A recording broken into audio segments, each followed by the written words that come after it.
them come. This is their fate.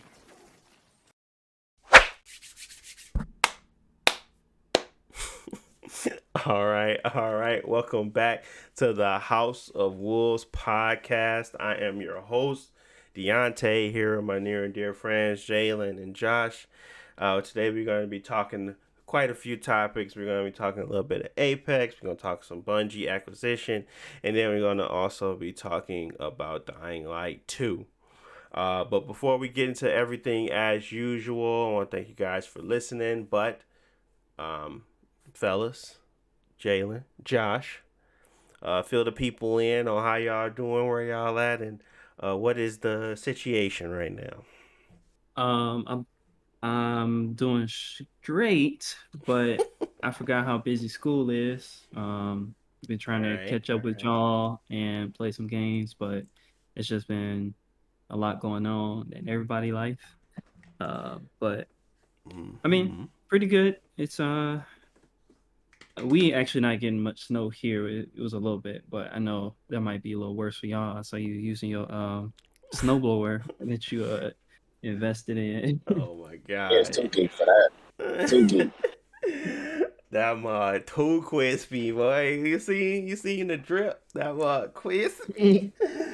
I ain't got that exact one, but I got a blue one, and that mud too crispy. But yeah, got me a snowblower over the weekend because we was gonna get about, I think, like 2 feet of snow. Yeah. And I was out there snow blowing. I slow blowed 3 times in the same, twice in the same day, and then overnight I snow blow right in the morning. But yeah, it was quite crazy. It got real, but snow blowing was nice. But continue, Josh. um, yeah. Otherwise, I've been doing good. What about you, Jalen? Uh, Shoot, I'm driving right now, so it's not a background noise. But I mean, everything been straight, man. Just school, same old. Like I said, I'll be done March 7th. We own you. That day coming soon. Coming soon to a theater near you. Not just fine. Oh yeah, But that's next month. What? yeah, I'm trying to just that and uh, trying to make a little bit of extra bread, staying You warm, didn't say trying to stay March dry. 7th. You said May 7th, right? It's May 7th. Yeah, May 7th. Yeah. Oh Okay. May. Yeah. Okay. Uh, yeah, So definitely you got a doing little that. longer. You'll be elbow deep. Man, I'm knee deep right now, but it's cool though. We finna get out the trenches, and it's gonna be a new day. But Yeah. that and just honestly kind of dreading finishing school to some capacity, only because my mom, she had hit me last night, was like, "Yeah, man, so what you finna do? I had visions of you moving over here to the DMV area," and I'm just looking like, nah, Yeah, she want her babies oh close. man, close. Like that J. Cole song, close. Not just playing. But yeah, that's pretty much it though. I did want to tell y'all a joke. Y'all ready? Oh my God. Go ahead, man. Go ahead, man. Since you're a homeowner, how much do chimneys cost? How much do chimneys cost? Yeah, I don't know how much. nothing they on the house. Oh my God, real knee slapper, buddy. That one's kind of good, wasn't it? No, it wasn't. It's just the situation of a corny joke that makes it funnier. It's like, what? Yeah, Nothing. but It's if on you're the a homeowner, don't know how house. much the chimney cost. Now you know. But It's funny no, because he that's thought that that's was love gonna fly. Right? Exactly. He said that one's gonna definitely stick the landing. Boy. Oh my But goodness. yeah. But yeah, But yeah, they just kind of told you what I've been dealing with. I've been dealing with the elements up in here. It's a lot of snow. Uh, when you come a homeowner, you don't realize that you have to buy these certain things, and that's what I'm flexing now. I'm flexing snow blowers on the gram. So no more shoes, no more clothes. It's just straight up tools, utensils, and supplies for the house. So yeah, that snowblower was a lifesaver. I was out there breaking my back The last time it snowed, I bought 2 shovels. I don't know why I bought 2 on only one person. Ain't nobody out there helping me. But now I got my snow blower. It's time to go crazy. That mug get me done in 22 minutes, like 25 minutes maybe. But before, it wasn't. It was no joke, a headache. But yeah, that's pretty much what I was doing, trying to raise some babies. Man, it's rough out here, but we getting sleep. We praying to the Lord. We thanking Him for all our blessings. We gonna keep pushing, right? So yeah, but that's pretty much what I've been out here doing: raising babies, trying to do a podcast, and play some games with friends. Pretty much. Apparently, raising babies give you more time to play Apex, huh? No, nobody. Wait, no. Apex more than ever. I'm like, man, Deontay on again. I'm like, that's because I don't got. I'm no longer bound by y'all schedule. I just play when I want to play, and then that's it. I used to be like, able to do that. But I used to wait for y'all because I didn't feel like playing alone. But now I'm just like, let me play something quick, easy. I can get in, get out, kind of deal. So it wasn't that way before. I'm like, man, I want to play for optimal experience. I need to be playing with my boys. I need to be winning. And I'm like, nah, I don't care. I just played it because it's fun to me. So I guess I got back to just playing it for fun or playing it for enjoyment spurts versus trying to actually play a session and get better at, our synergy, whatever that is. But y'all didn't care that much anyway. I only one cared that much was me. So, yeah, I guess that's pretty much the difference now. Why I got more time per se, because I'm not actually waiting to try to set up a time. But yeah, I'd be your best. It's the truth. I'm not trying to say like it's bad because we can't play all together no more. It's totally fine. Life goes on. I'm talking about more so just why you see me more. But you got to make time where you can take it, because yeah, those babies, exactly. change your plans up real quick. And then most of the time I'm just sitting at the home screen because I can't even play it because I'm sitting there with the baby. So it ain't all sweet sunshines and rainbows, but I definitely try.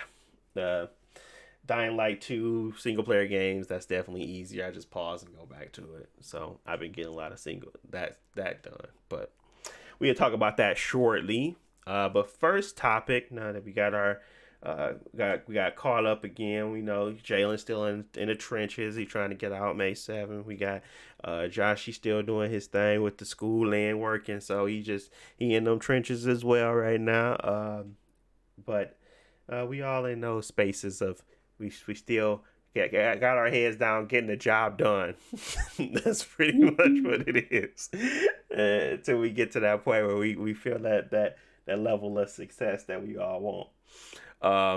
But yeah, moving forward, let's talk about some games. First thing I wanted to talk about, I guess we could start off because we just love talking about it because that's just our favorite game at this point. Well, maybe not our favorite game, but the game we most play. Apex Legends. We got 2 modes coming. We got 1 mode coming. Sorry, we got control, but we got like a bunch of new things actually returning. So we got Olympus new update map that's returning. We have the alternator coming back in. That's something that we all enjoy to use.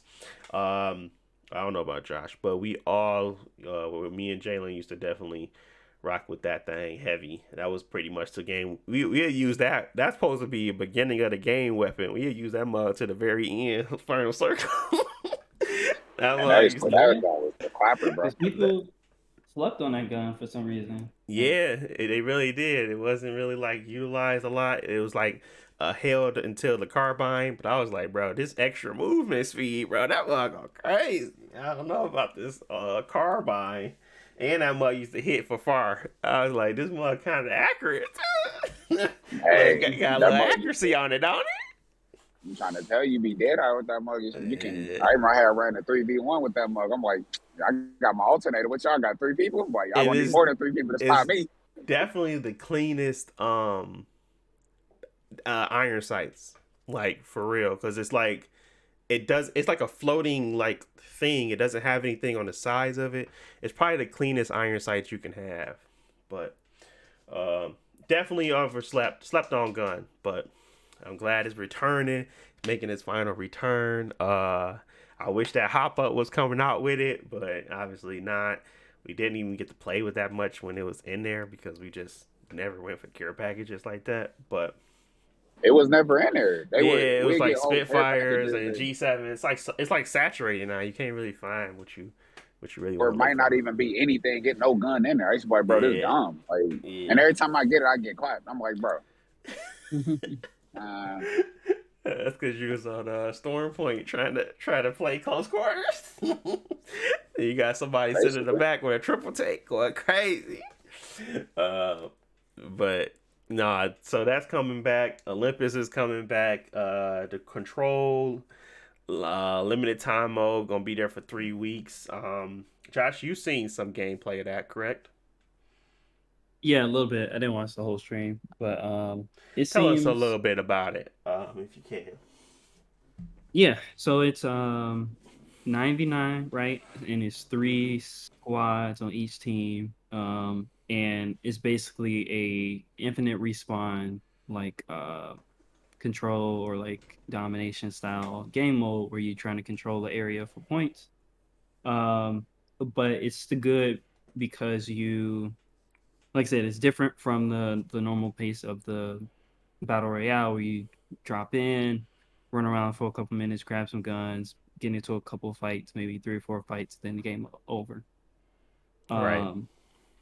Whereas this is just straight up, you fully have access to get into a fight at any time. If you're working together as a team, that's good because you can control the area better, utilizing everybody's abilities. So I think it encourages some good team play, but also you can still go in there and do your lone wolf stuff. And then it has set loadouts, right? Or you It has set loadouts that rotate weekly. yeah. No, daily. I'm So sorry, daily.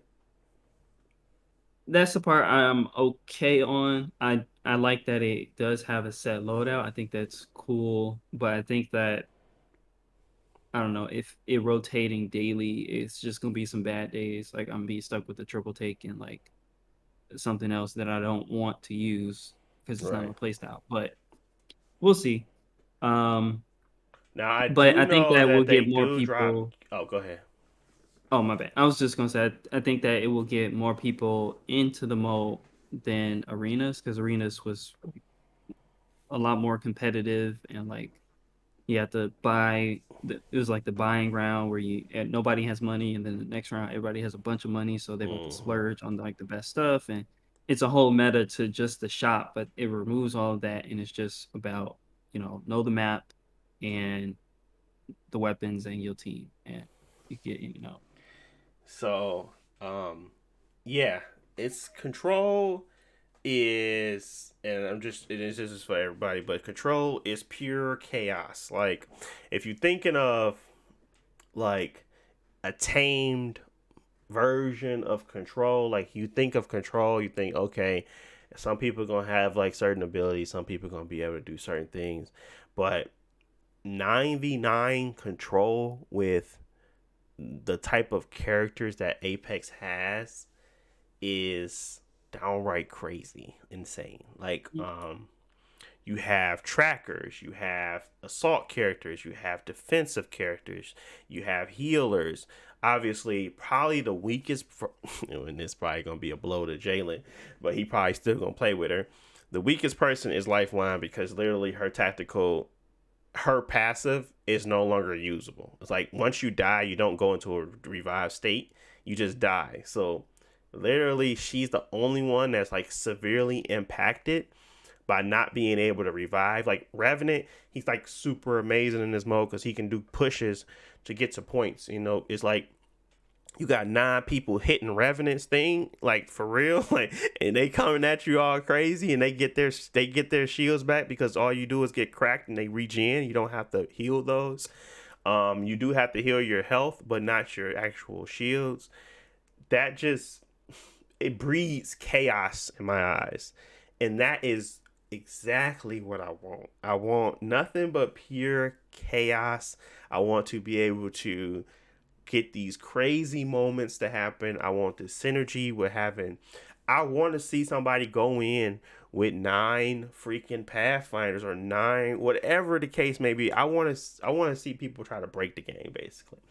That is what I'm in it for. I'm in it for that. I'm in it to see what is going to happen when you unleash, because you definitely can pick the same characters. There can be 2 of the same character on a team. So it's not as if, I mean, the 3v3 person. So actually, never mind. You only can have 3 of the same person because you still load up as 3 people and you go into the mode. So you can't necessarily, but wait, Be can't you 3 change Pathfinders loadout? on the same Yeah, team, but correct. on your whole group, there could be There 3. can be 3 Pathfinders. So, it's interesting. I want to see how that works. Obviously, you can't do 9, so that minimizes the amount of chaos. But if it could be 3, 3 of the same character, 3 Revenants, 3 Mad Maggies, 3, Caustics, 3 Pathfinders. I think it's just so many.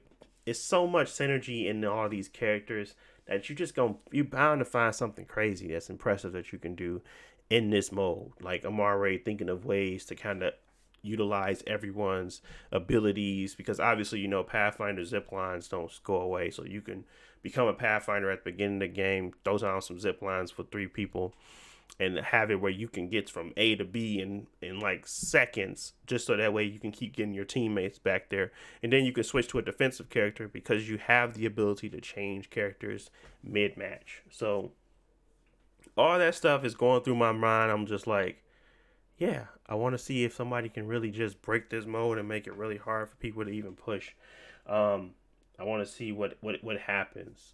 I would like a real balance mode, but I think you kind of got to break it to build it for up better. So right now, the control seems fine. They have 3 control points.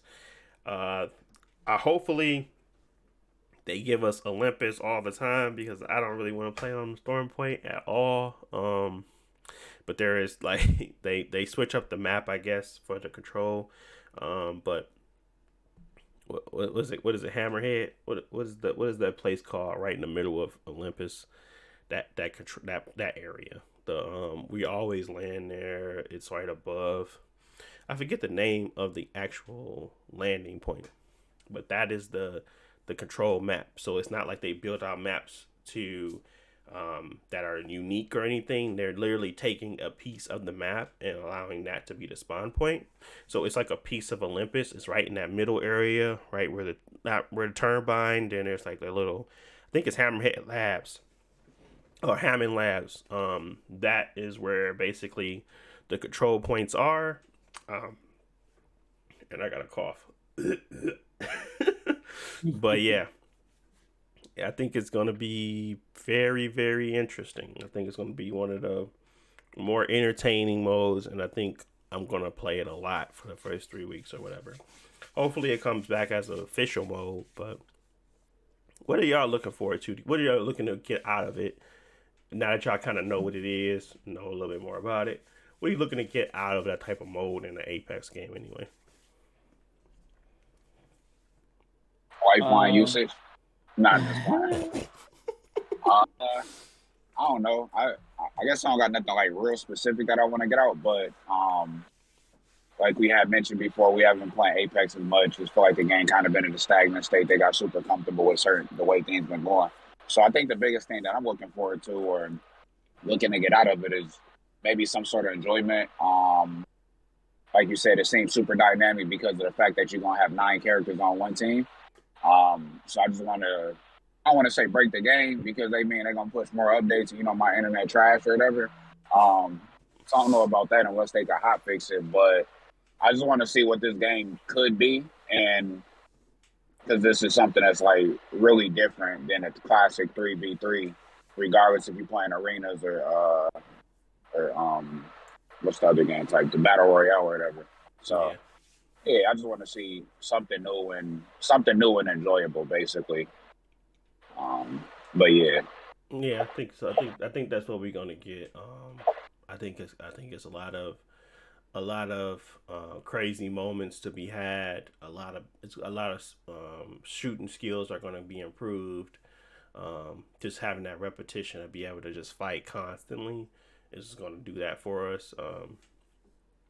But yeah, what about you, Josh? What you looking to get out this mode? Like I said before, it's mostly variety. Like I think Apex has a good foundation, but it's very limited in a lot of ways because like we said, we all like the alternator, but they vault different weapons every now and then, and so it's like that you were having a good experience and now you have a different experience. It's not necessarily bad, but it's different than what you initially wanted. So some seasons are just feel slower or they feel not as exciting or engaging Mm-hmm. because it literally changed. That's I mean, that's the problem with all online games. Over time, they're just gonna change, but as long as they keep adding new content for you to, like, try out, explore, you might find something else that you love about the game, is if the main mode isn't what you want. And just like Overwatch, they've changed that game so much, like, the original quick play is what people always played, and then they changed it, and now they had, like, role queues, so you had to stick to if you're gonna be a healer, you have to stick to a healer, and so you can't switch to another role. But then they have Quick Play Classic, which is what me and Jalen would always hop into because that is the mode that we enjoyed in the beginning, and it's still available. So just because you have that option, you you don't have to take a break from the game. Whereas like Apex, if they only have one mode or two maps that you don't really like, your options are play the mode that you don't like or take a break from the game. So it's good for them to continuously add content like this. And I don't know. I haven't actually done the math, but I feel like Apex is one of the slower battle royales to update because like Oh I yeah, feel like definitely. Warzone and everybody else like every month they got new map, new gun, or we switch this. Here go the 4v4 but mode, and Apex set the pace. They started beating their pace, and then Apex kept the same pace. Like they were beating it when they first came out, right? Like they were doing yeah, stuff every 3 months. Everybody else was waiting, and then um, they set that pace, and then they kept that pace, which is fine because I feel like they're okay. There's a work life balance. I don't want them to like try to churn out too much, but I want their content that they churn out to be meaningful if they're going to wait that long. You know what I mean? And yeah, that just not been the case as of late. This is something that's like, okay, this is meat worthy. This is definitely a lot to take in, a lot to digest. So it will keep us satisfied for quite a while. But it's only going to be there for 3 weeks. It's not a permanent mode. They haven't had any discussions about it being permanent. So it feels like they're giving us something that they beta testing it, and they don't know if they might be too scared to actually just put these type of modes in it because it will change the dynamic of how Apex is played. But overall, they have the foundation so they can continue to grow that as you stated, and I don't think they should be scared of that because they already built something great. So um, but yeah, I do understand what you're saying there too. That they need to kind of start picking up the pace when it comes to, well, I wouldn't say pick up the pace, but they have to start to make those defining, those actual seasons to be really really great because continuously giving us the same old may not really benefit them as much. Like when it comes to yeah. Because their pattern is like the mm, season come out, it's out for a couple weeks, then they have mm-hmm, their first collection event, mm-hmm, and then it's back to normal for a couple weeks. They have another collection event, and then well, not a collection. I forget the different types, but it's the small events where mm-hmm, just play a couple games, you get some stuff. They do those every couple weeks, and then like once a month you will get like a bigger event where it's like mm-hmm. here's the Halloween themed stuff, spend some money on the shop, get this exclusive stuff, and then they'll go back to the normal. And I feel like that it works. but it's also can be stale if Right. they continuously do that without adding anything refreshing to it. So yeah. Yeah, it just it felt like they created a pace that they couldn't keep up with themselves, and then they had to like dwell it back. Which at first it was like they were getting the maps first, like they did another map app before Fortnite, and Fortnite was out a while before them, so it was as if they were kind of pacing out. It was over pacing themselves a little bit, and then kind of had dwelled a lot back. Now, at the same time, they're creating full on characters that they have to build in this game to kind of send that's and synchronize with everything else. So they don't want something that become too meta, overpowered, or whatever. So I understand that they have to take a little bit more time. And maybe the character is the big thing that's driving them. But at this point, they got too much money to not have a map team and a character team. So they should have plenty of money to be able to have those two teams coexist and be big enough to be able to churn out that time and get that stuff done, because they make too much at this point. It's not an old game. It's not like a new game that they got to prove themselves. It's been proven. They make a lot of money. It's time to you actually spend that money and put it in the right resources in the right place to actually create, positive things for your actual game. But there is some controversy, and that's where we're going to kind of transition into a lot of controversy. Actually, it's not just one thing; it's like both things, and even in the I don't understand this one, but the Mad Maggie is controversial, and I was kind of confused on that. Mm-hmm. We gonna talk about Mad Maggie, then we get into the other controversy that's surrounding Apex. But yeah, Mad Maggie. Just to give you an overview, Mad Maggie has some interesting abilities. So her ability, first one is called her tactical. So this is the one she gets charges on that we normally use, just like your backpack that allows you to, well, not your backpack, but the little drone that allows you to heal yourself.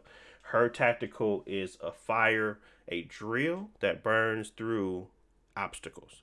So it basically burns through obstacles and burns enemies on and behind it. So ramparts, thing, Gibby shield, walls, pretty much anything you name it, really. Only thing I seen it bounce off of was a can, like a small thing inside a building. But most of the time, anything that's like solid, she can shoot, and it'll burst fire from the backside. So anybody trying to use as cover, she can get them out of the cover, because she's gonna be able to kind of push enemies and put a lot of pressure on people.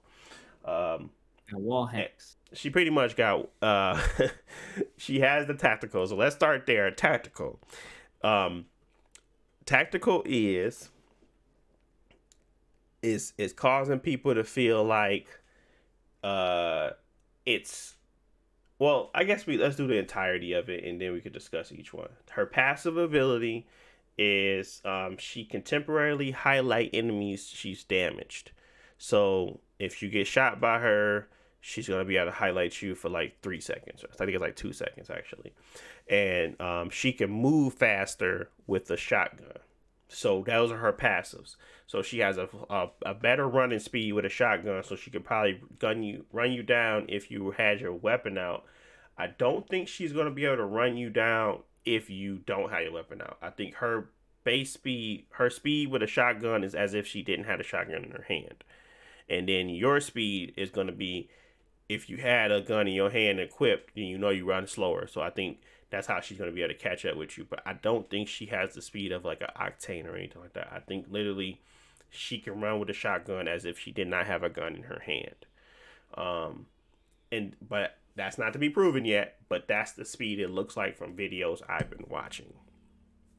Wrecking Ball, that is her ultimate ability. So her ultimate, just like care package coming down for Lifeline. Her ultimate, she throws out a big wrecking ball, and it releases speed boosting pads and detonates near enemies. So, um, it's all it does is it's not as if it tracks enemies. At least from my knowledge and what I've been seeing, it doesn't necessarily track.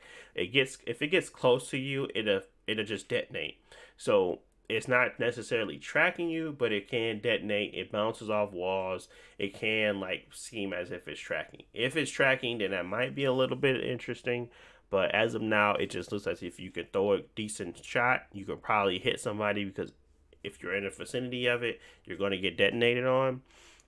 You don't die, you just get stunned, and the stun doesn't last that very much long. It's like an arc star. But you do get speed boost pads when you as you're running with it. So she throws the wrecking ball right in front of her. She's running. Speed boost start dropping in the wrecking ball's wake. So as she's running to play catch up to try to get somebody, she can literally run you down with her wrecking ball, and she gets speed boost to catch you faster. So and it stuns you. So that means it's going to do a slow effect. It's going to speed her up, and she can gun you down, and she runs faster with shotguns. So all her abilities are based around her running you down close quarters and killing you, and getting you out of spots that you're trying to hide in. So all her abilities make sense in the eyes of me. Mad Maggie makes sense to be a aggressive character, super aggressive, always in your face, always making you get about your comfort zone essentially. So now that we all kind of know what her abilities are,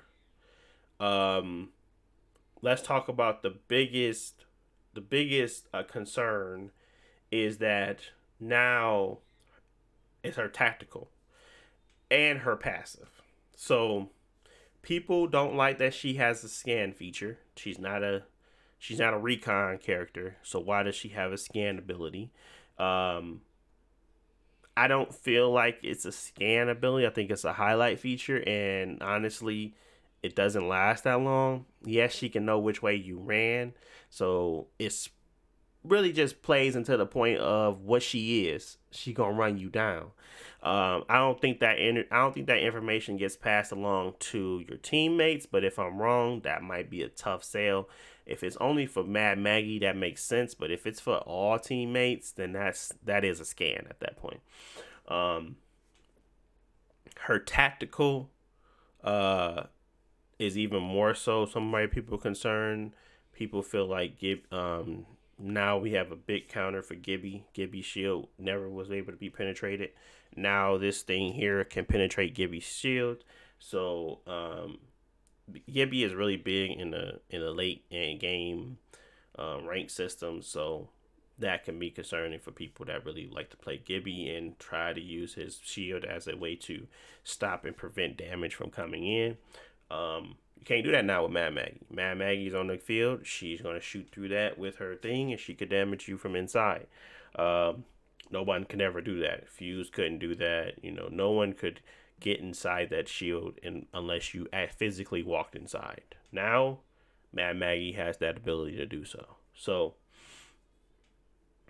I'm going to leave it there and open it up for you guys because I've been talking a lot. So, Wrecking Ball, Warlord's Ire passive ability, Riot Drill, which is again the fire drill. We got the Wrecking Ball, Warlord's Ire. Talk to me about thoughts on Maggie as a character, and then thoughts on how potentially she could change the game. Yeah, from her abilities, it seems like they kind of like Wrecking Ball in Overwatch, where he was designed specifically to shake up the meta. I don't know if how powerful she will be or how things will change, but her ability to penetrate Gibraltar's shield is like the biggest thing because that now whenever you see a Gibraltar shield, either you sit back and wait for them to leave, or you push inside. Now it becomes something that can be destroyed. However, that doesn't mean that she's always going to have the tactical to be able to destroy it, but it opens up new opportunities. I don't think that any of her abilities on their own actually seem OP or anything like that. But it will be interesting to see how she does change things. The scan thing, I'm not bothered by it, but I can see why people feel like that, because I do feel like as more characters get scan abilities, it there's nothing wrong with Bloodhound, but like it really kind of devalues these other characters. When how to put it, not devalues. There were two issues. One, Bloodhound used to be unique because he was the only one who could scan. And then other scan people came, they could scan in different ways, like Crypto, he had to fly the drone and stuff like that. So there were other scan characters, but they were always situational, and Bloodhound could do it pretty much whenever he wanted.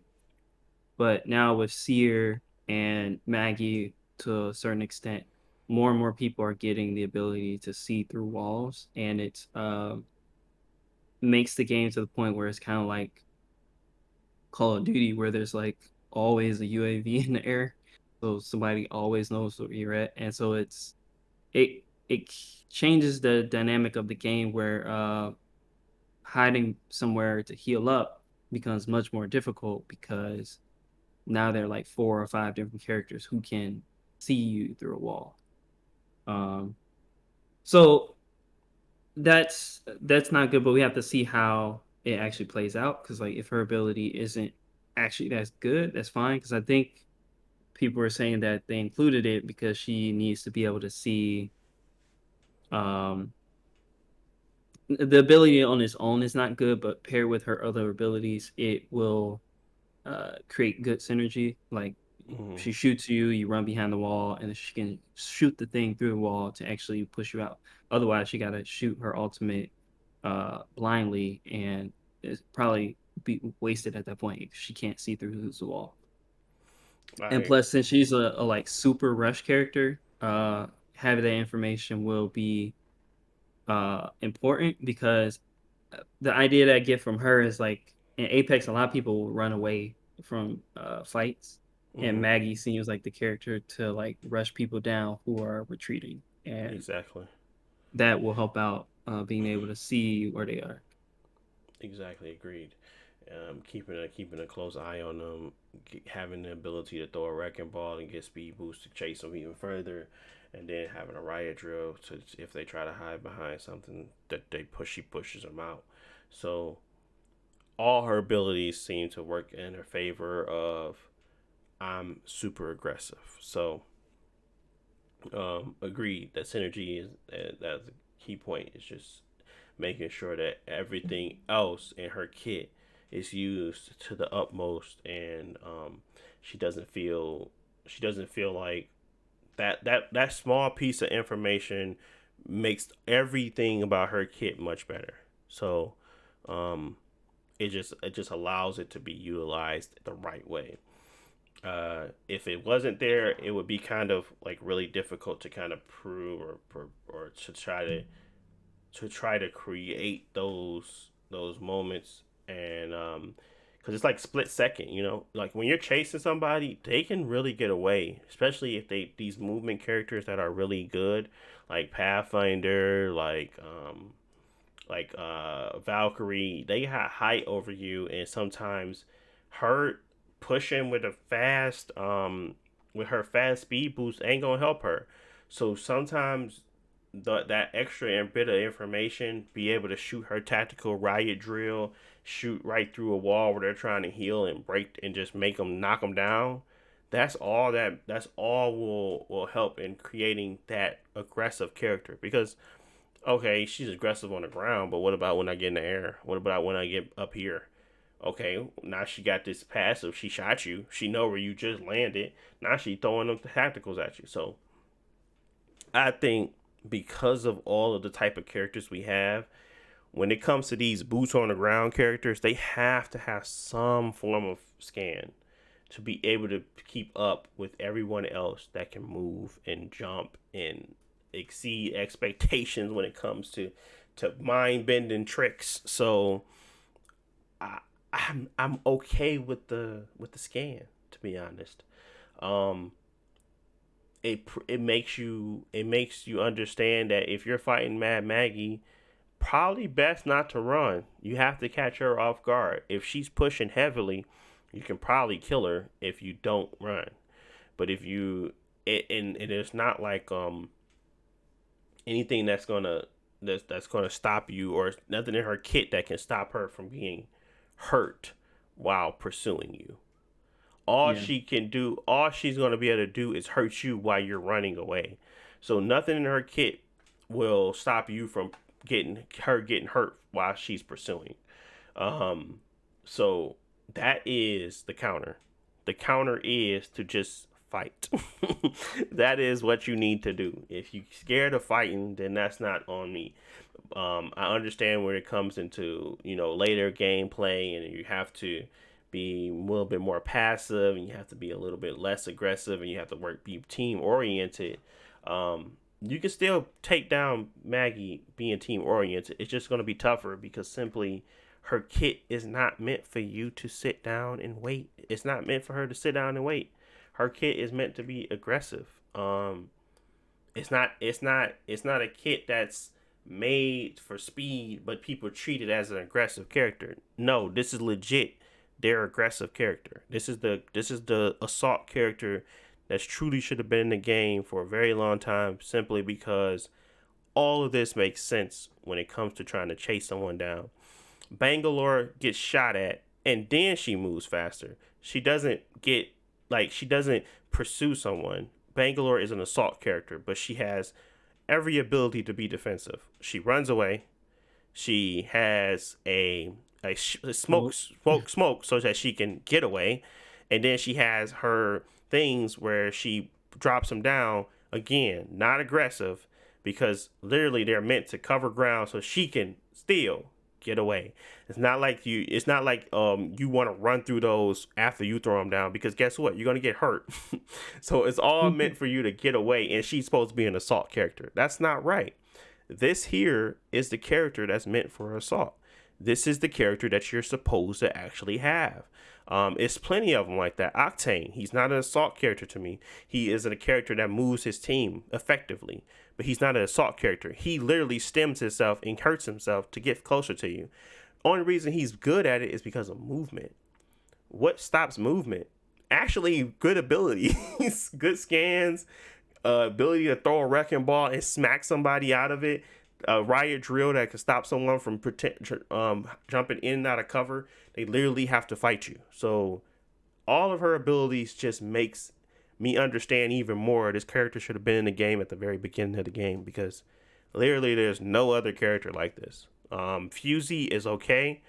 Fusey had to get a lot of upgrades to become okay, but he's nothing compared to Mad Maggie. Mad Maggie actually is an assault character. So I'm totally fine with it. What, after hearing like everything, I know you're probably just getting this information, but what do you kind of think about Mad Maggie in general? Jalen, how do you think she kind of competes with everyone else? Sure. I mean, like, I think her kit works like synergistically.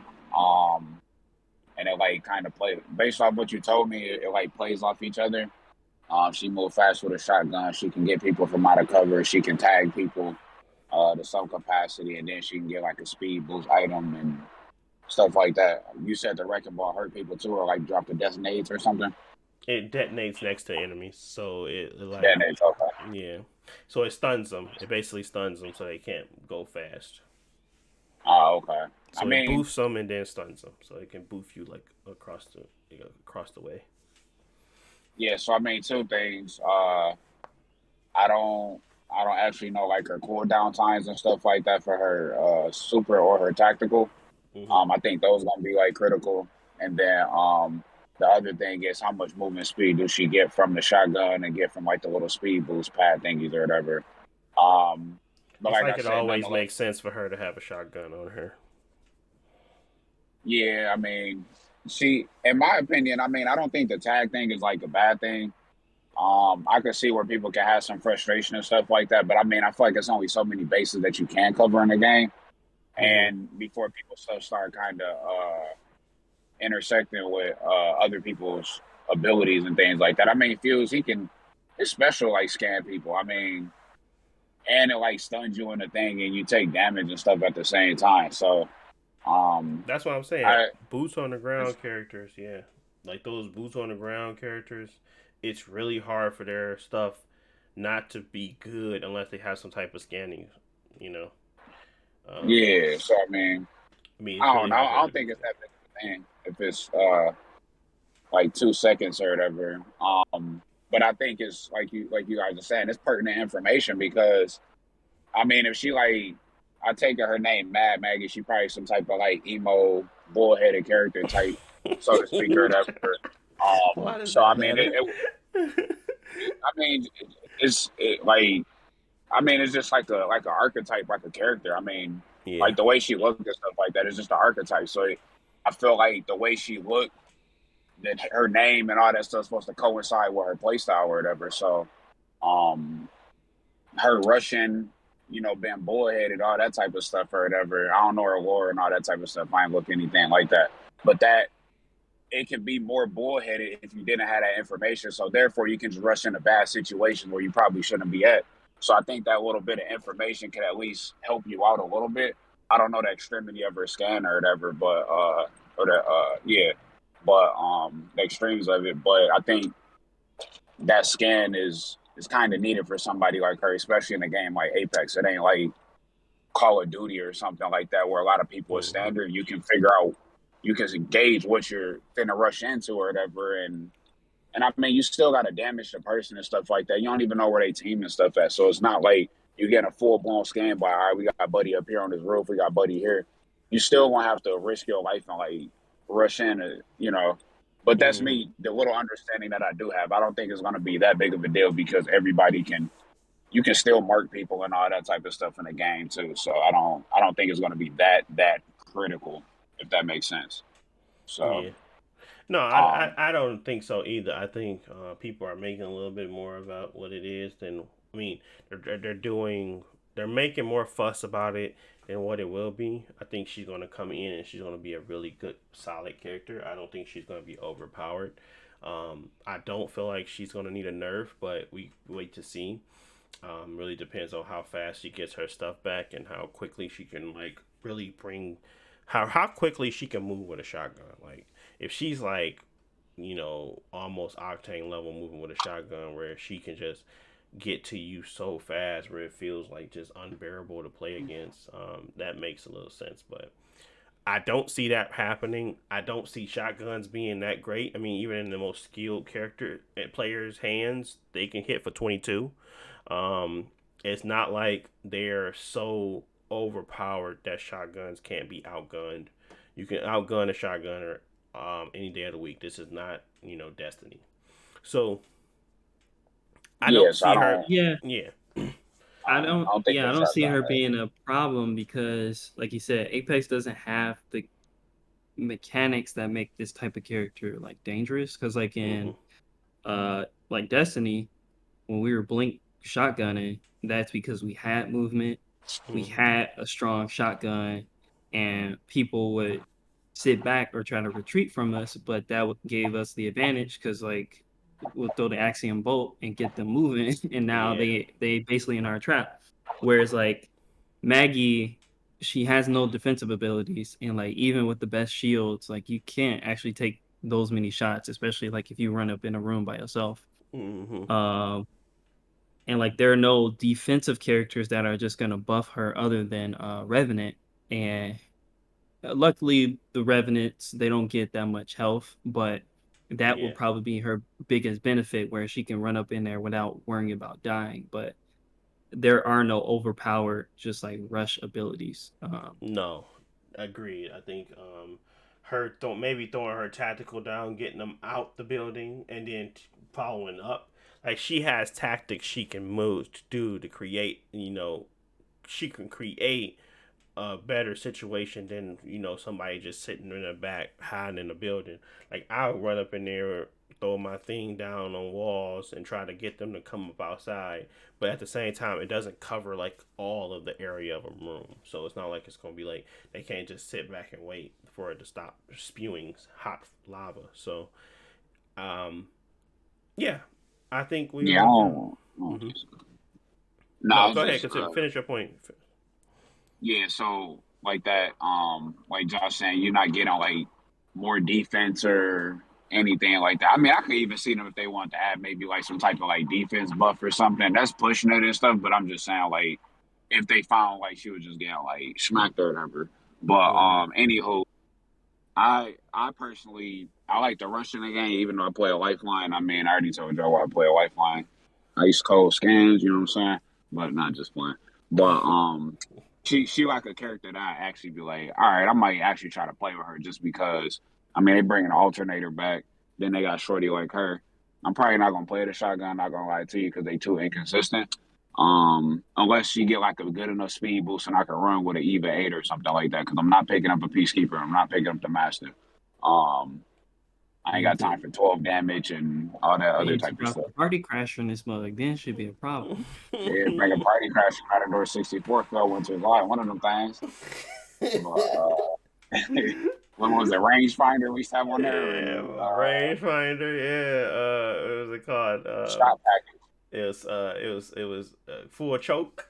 Yeah, that one used to go crazy. Something like that. I think full choke shot package. Yeah, full choke shot package. Because full choke was the actual sights, and then it was shot package was the actual perk, and that way like it can reduce the spread. And then there was actually the last one, which was rangefinder, where you can get more range on the shotgun. Anyway, that game was goofy, but yeah. Yeah, but like I said, y'all know I don't play other characters and stuff. I'll probably actually try to play with her though, just because like if she a rusher, like that's what I want to do. And the whole thing about Gibby and stuff like that, I think people just feel threatened. They position feel a little threatened and stuff like that, which I can understand if you play like super heavy or whatever. Mm-hmm. But I feel like everybody ability in that game, if it's something that's like offense or defense, can be like countered. To some capacity. I mean, people with like movement abilities and stuff like that, those ones not really affected like Pathfinder, Loba, Octane, stuff like that. But the people that got offensive or defensive stuff usually can be like countered or like dealt with or something like that to kind of nullify whether you need to move away from the offensive attack or something or get around a defensive barrier. And Gibby, I feel like he got the bubble. When somebody go down, he heal people faster, and on top of that, I mean, he got like full defense. Like you can't get in there. Even Rampart stuff, you can use Rampart stuff to your advantage, and you know what I'm saying. It's just stuff like that. Like you can shoot Rampart stuff down, especially if she deploying it. It's weaker until it's fully deployed. But I mean, give you stuff. It's stuff just you ain't getting through. Y'all sit right here. Let the circle be small. We finna clap y'all. Like. It kind of quieting all that down, so I'm curious to see what it actually do. Yeah.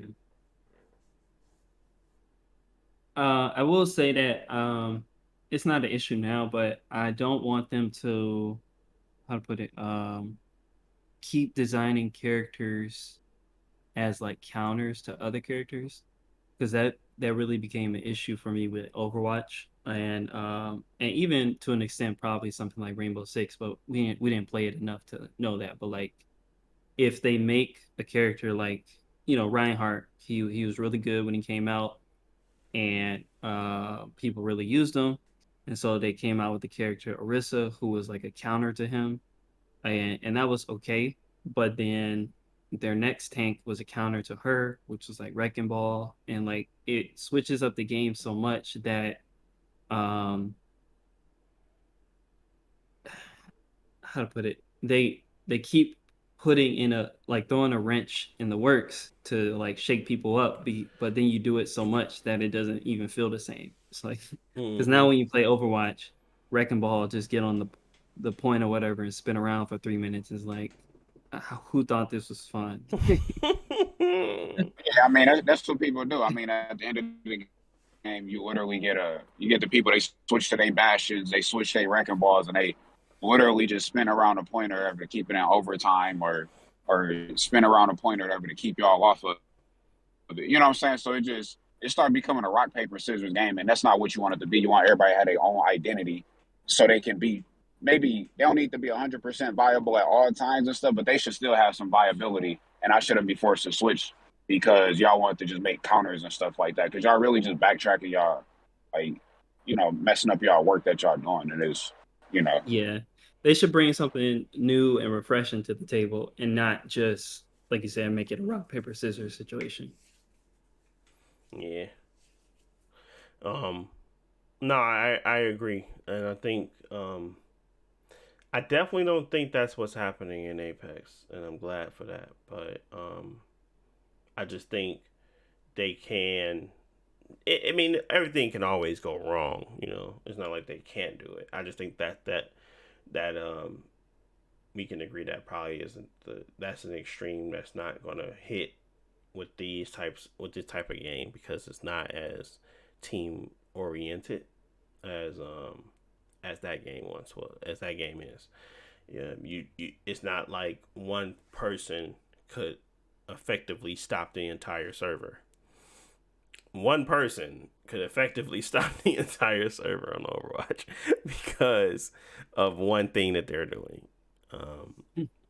That is not the case in this game. So I think they're doing a good job. I think Maggie is a good character, and I'm interested in playing with her, seeing what she can do, and really how she can change how I play anyway. Because when you play with her, you kind of understand what her weaknesses are and what's her strengths. So, and really, biggest strength is probably people not being able to aim those things properly, because I've seen plenty of times where those things will go right next to you and you're like, boy, you done lost me now I'm really gonna go top. So it really just it's just interesting to see good players play him, decent players play him, okay players play him, play Maggie, and see where she kind of lies. But I think she's going to be a pretty decent character, and I think people are going to enjoy playing with her. Kind of like Ash, where Ash is a good character, but she's not changing the meta. I think Maggie has more potential to change the meta, but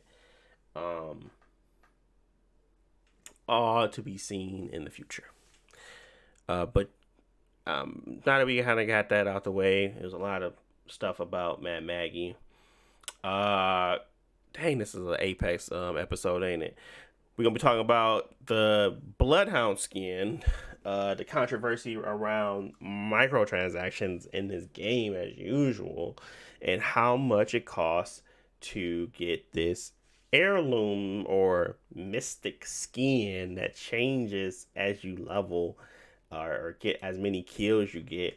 You start to get different animations, and you get different colors, and it's anyways. Yeah, I'm finna go in. I love microtransactions. I'm finna tear this one apart. Go ahead, let me have it. Oh my god. Chop that boy up. So yeah. He got a new skin. Looks really cool, to be honest. I ain't gonna hold you. I was like, God damn, that one look good. But cost too much, man.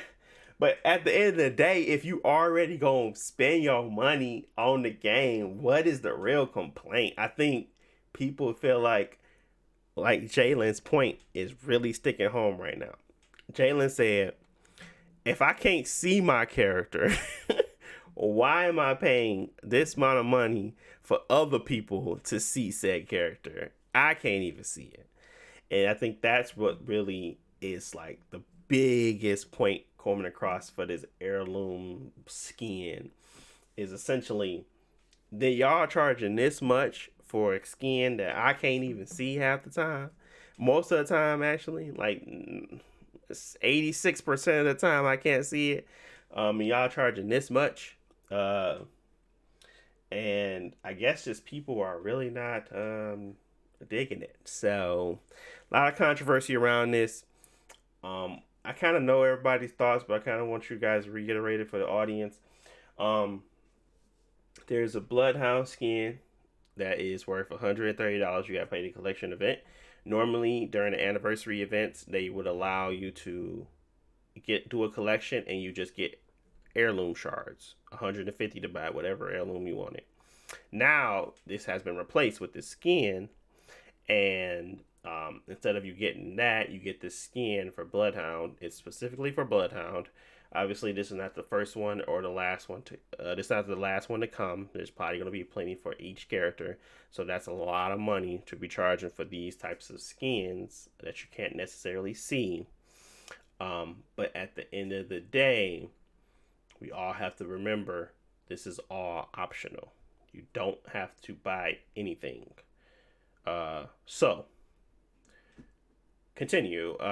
My point was to get that out the way, state exactly what's going on, what it is, and you now would like to gather each one of you guys' thoughts on that Bloodhound skin. So let's Hold on, start with so you. Oh, go oh, ahead. my bad. I just had a quick question. Yeah. So is it actually, because I know we had talked about heirlooms, like calculations, and theoretically that's how much you need to spend. You know what I'm saying? Granted, if you're not in a situation like me where I was able to get the heirloom for free. So do you actually spend $130? Like it's $130 that So you pay? No, you gotta basically, buy the how to election event, but that is the cost for each. I think each event pack is $7, right, Josh?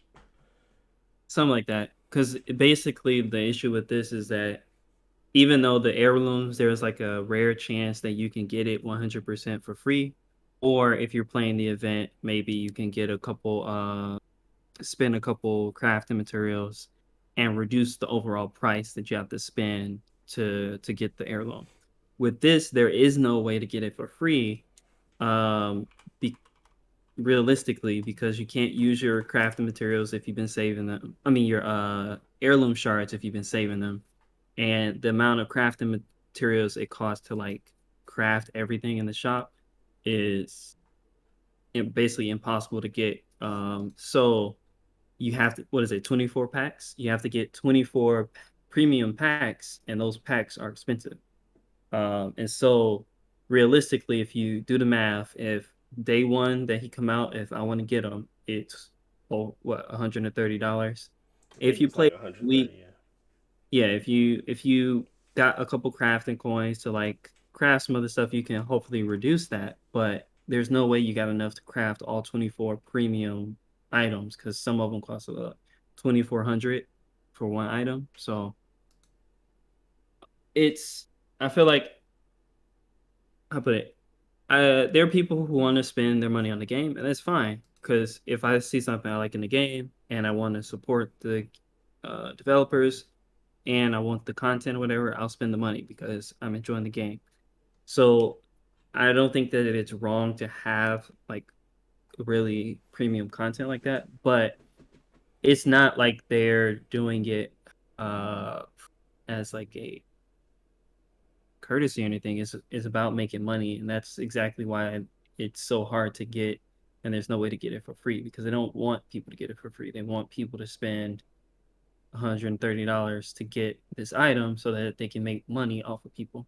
And they're going to do this for every character eventually, just like the heirlooms. This becomes the long-term incentive for playing your character or playing your main. So when Lifelines specials can come out and it looks good, everybody that plays Lifeline are going to want it. And either you spend the money and get it, or you don't. But then there's also the other issue that the item might not come back for like uh, years. So they're introducing FOMO into the equation, where like to force people to. I mean, it's psychological. It's the whole microtransaction thing to get people to spend money. Mm-hmm. And I don't think that part of it is good. And unfortunately, Apex is one of the worst examples of it. Not the worst, because like I've seen games like Valorant where they're just as expensive for other things. for like every single item in the store can be like super expensive. Like you can buy a knife for your melee attack and it's like $50 or something. But it's also not doing anything good, I think, microtransaction wise, because they got loot boxes, they got expensive skins, and it's not really a lot of ways to get stuff for free. Whereas, like, if you jump over to Fortnite, like, they're basically like giving away stuff. Like, you spend $20, you get a Star Wars character and the whole set and unique animations and all this stuff. And they come back like every 24 hours. It's just something new. Spider-Man, Master Chief, blah, blah, blah. So I don't know. I feel like Apex could do a lot better. They don't have to charge that much for good content because like I think the skin looks nice and like it would be cool to have it, but I'm not ever gonna spend that money on it. So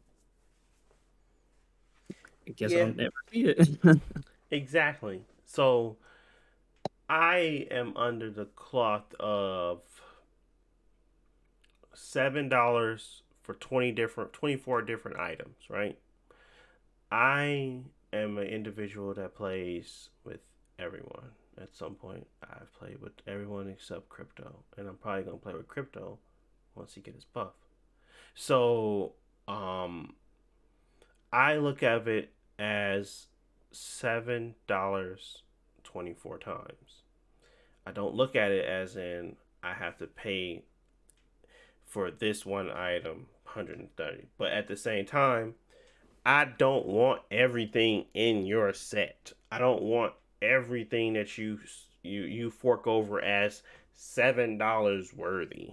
So you're forcing me to buy everything in this set that's worth $7 a piece in order for me to unlock the thing that I actually want. That's where I really have a problem with it. If it was its own separate thing, I wouldn't be so upset about it. But it's because of how they manipulate the whole idea of these rare items. They manipulate it and they make you feel like that as you stated, fear of missing out. They make you feel like you um want the other 24 things because honestly you truly don't want the other 24 things. So it's like a roundabout way of saying you're gonna pay this price in order for it, and we're not gonna say it's 100. Well, it's actually 160 if you do 7 times 24. So, then you can do like certain packages to get it to $160 US.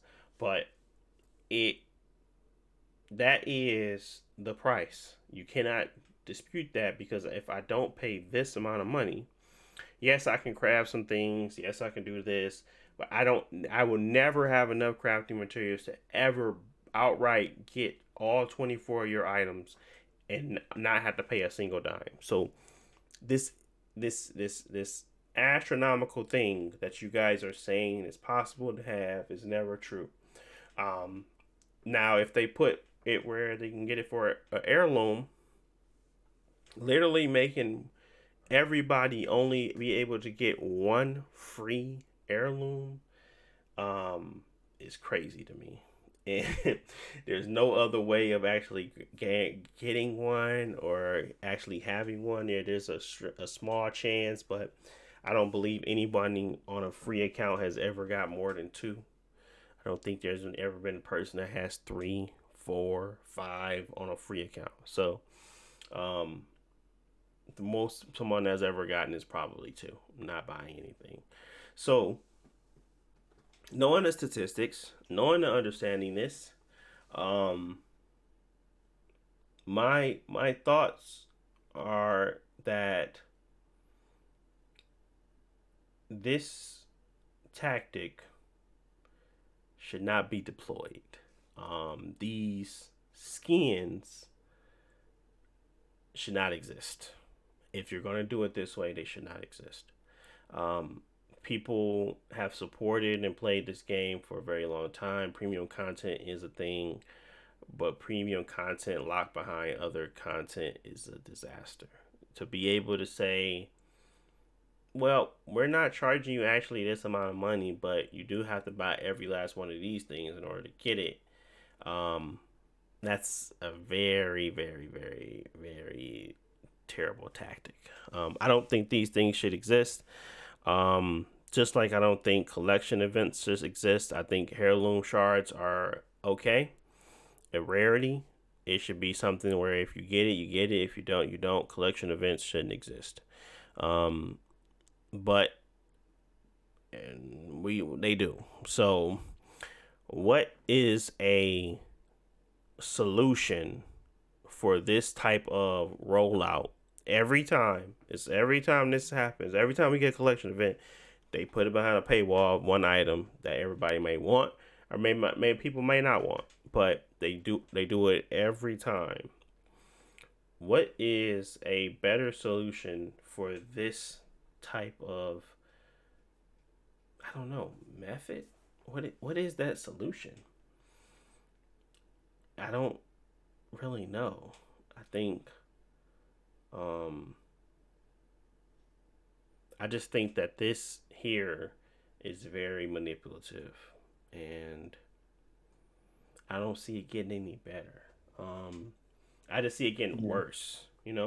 I see a lot of people, like, if you're adding a character every freaking every freaking 3 months, and you're now going to be adding in heirlooms, and now you're going to be doing bloodhound skins. When are you going to replace the heirlooms with bloodhound skins? You still got to continue to put these collection events out. It's just like, how can we it's just feel like they just said, how can we extend the heirloom phase? How can we keep getting this for 12 years out, or 6 years out? How can we continue this? Because at some point they're going to catch up, and we're going to have to not have heirlooms, but we can keep putting out characters. So, like, at some point we can't keep putting out characters, people. So what else is sustainable? And they was like, uh, let's go with skins. And that's kind of what it feels like. I feel like uh, each person that has ever played, a character up past 2,000 kills should have some type of evolving skin. I don't think it should be tailored for the people that's willing to spend a lot of money on your game. Um, if they're gonna have that, I think they should add a base tier for everything else, um, where people feel like they have evolving skins as well. Um, but I don't really know. I don't really know what the solution is outside of just not having it at all. It's just a slippery slope. At some point, it's gonna be heirloom banners, heirloom. Um, and they already did the finisher, but they can have an heirloom finisher. They can have mythic. They can have these very strong top tier things, and to be all cost $130 a piece. I could see if you were actually paying $7, and instead of you just getting one heirloom skin, you got three. You know what I mean? Like, there's two characters that you could pay $7 a piece for, and then to get this main one finisher, you can pay that extra price if you want it. But you still got two out of this deal that you could collectively get as well. I mean, I could get on board with something like that, but just to have one skin for one character you might not play that much with, like, is everybody a bloodhound, you know, main? Is everybody gonna play bloodhound just to rank up this skin? Do Is it really what? I guess the who is this for? I don't think it's for diehard bloodhound fans. I just think that they said he's the first character because his name started with a B. Went alphabetical. I just don't get it. It's not like yeah. It just seems weird. So Yeah, um I don't know. I don't know the numbers behind the collection events and how much money they actually make from it, but I just think that it's weird how a game like Fortnite, which is like the biggest free to play game, and they make so much money each year, is offering more for less money. Because like Fortnite has had evolving skins since like its second season, and to get them, all you have to do is buy the battle pass, and as you play the battle pass, your skin evolves. But sometimes they might have unique quests where you got to do extra stuff. Like when the Mandalorian came out, you have to go do special quests to upgrade his armor, but still is a part of the battle pass. And when they do add premium stuff to the store, like if you want to buy Darth Vader, it's what, $20. You buy Darth Vader, and it's like nothing. Like they're offering the same level of like customization or like unique looks for tenth of the price. And I don't know why. If this is actually successful for Apex, then it might not be anything that would convince them to change it. But like I don't even know how successful these things are. So I don't know. Oh, I think they're quite successful. I really wish I could get to the books on this whole Apex thing, but I find them to probably be very successful. But yeah, I don't want to dwell on it too much because it just makes me mad. Because if I like a lot of that stuff, I don't know how much I can stop myself. You know what I'm saying, son? I will But say that it's disappointing, very disappointing. Just like, they if they want to keep putting more effort into the premium stuff, they really, really should be offering as much when it comes to the free stuff, like completely free agreed. stuff available at any time. Because like the characters, like they don't actually get like permanently unlockable skins like ever. Like they start with their 4 legendary skins, and like they never get any more of like the Well, basic. that's You not can true. unlock They at any got the time. legendary. They just started doing that two seasons ago, like a season ago, where they add those events. Like, remember I was telling you like that whole under the water, under the sea event. Yeah, the Like one that all came those, recently, like that one yeah, all is those skins are now around. gonna stick around. And then that one before it was the Halloween one. Like all those skins are gonna stick around. So they are doing that. It's just the way they do that too just seems a little like Yeah, it's it too doesn't even have to slow. be. It doesn't have to be an event. Like Yeah, y'all it's got a just too season slow. coming You out know what I'm next week. saying? Like just drop It's them at the beginning of the event and constantly update the roster with new stuff to earn. yeah, And I think people will be fine if there is good actually stuff that they can get like without having to just wait for a collection event to like mm, spend money on or like grind. not there should be no reason why none of my legendary skins that I wear are are not free to be earned. Like none of them. Like all of them that's worth putting on my person. They had to be paid for or had to be they had to be created or they had to be using those crafting materials because literally they don't make great skins. The ones that come out with the characters usually be okay at best. But they don't provide any real substance for people to be like, okay, these are really cool skins for this character. Sears I were. knew so. My bad. Mhm. I knew it was something that was missing. So like even with those permanent events that come around or whatever, not everybody gets legendary skin updates. They get the what's the purple one? Um uh Epics. Epics. So like Bloodhound, if you look at Bloodhound, he other than his premium skins, he has no new legendary skins. It's just Right. the basic 4 ones, and he's been here since season 1. One. Season 0 actually because it was season 0. Yeah, But like yeah. hmm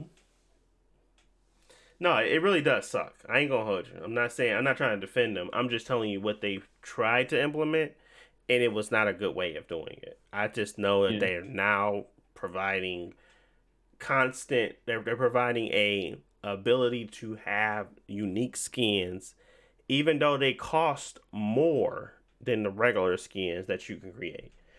That's it. It's just like everything they do forces you to spend money if you don't really want to spend money. Um, there's not a time where I felt like, oh, if I play enough, I can get this. There's recolors and reskins. Okay, those are fine, but at the end of the day, there's only 4 for each character, and if I don't have them unlocked, I'm not going to be able to buy the reskin unless I buy the actual skin. So I can't even just unlock the reskin and wait for my ability to buy the other skin.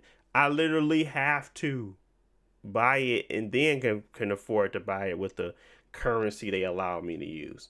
So it's just like a paywall behind the free stuff. Then there's the paywall for the stuff they give. It's just so much, bro. It just seems like a scummy system, and it just gets worse and worse each and every season. Man, I already told y'all this was gonna happen though. Like, I literally said, like, the fact that people keep buying this stuff, these first off, the skins is overpriced from jump, but it's cool though. Stay game. All right, bet. All right, people buying those skins. All right, let's do something more extravagant. They doing something more extravagant now. They're like, yeah, we got these exclusive skins, and they change colors, and they do this. Like, they more dynamic. They don't have to do all that though. That's the thing. Like, they could have just. I feel like it'd be a lot better culture or a lot better nature if they was just a little bit cheaper and stuff like that. Fortnite doing all this type of stuff. I mean, they doing more than what Apex and stuff is doing. I mean, they actually incorporating and like partnering with different little shows or things. I mean, even Call of Duty doing it. They got Attack on Titan stuff in a freaking game, and these jokers just doing. I don't know, like I don't know, man. That's a little crazy to me. The fact that I understand the game is free to play, is doing you a service, blah blah blah.